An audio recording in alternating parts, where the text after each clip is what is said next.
Така ли? Не, обратно. Обратно виж какъв готвач. Сладкар. И къде? Здравейте, приятели! Днес ще направим бисквитени бомбони.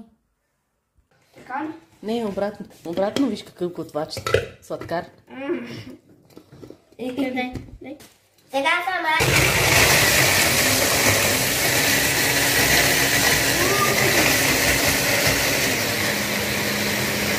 Шеф Майже, какъв долу.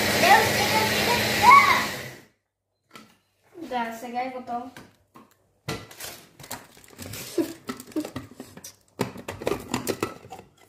Аз искам да сипем.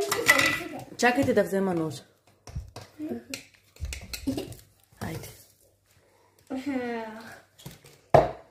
Чак.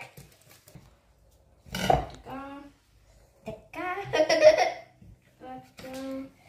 Отвори се, отвори се.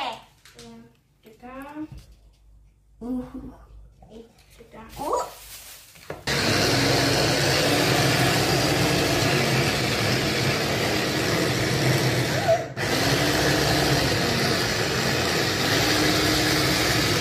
Защо ви гледате?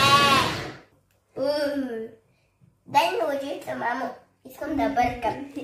Бъркам. Сложили сме шоколад в бананите и бананите в бисквитите. Чао! Това се получи след като добавихме банан и шоколад. Ние правиме топчета От банан и шоколад. и бисквити. Въртиме.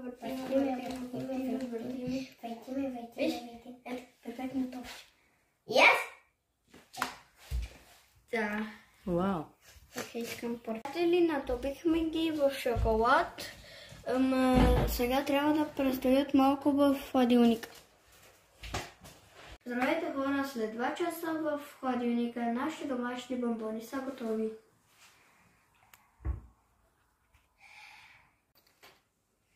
Сега ще пробваме бомбоните.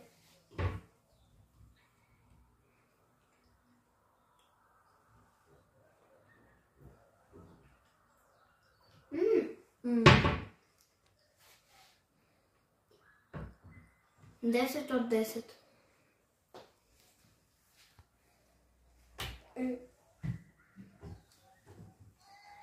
Ако ви харесва моето видео, хора, тогава лайкнете, абонирайте, коментирайте и чао!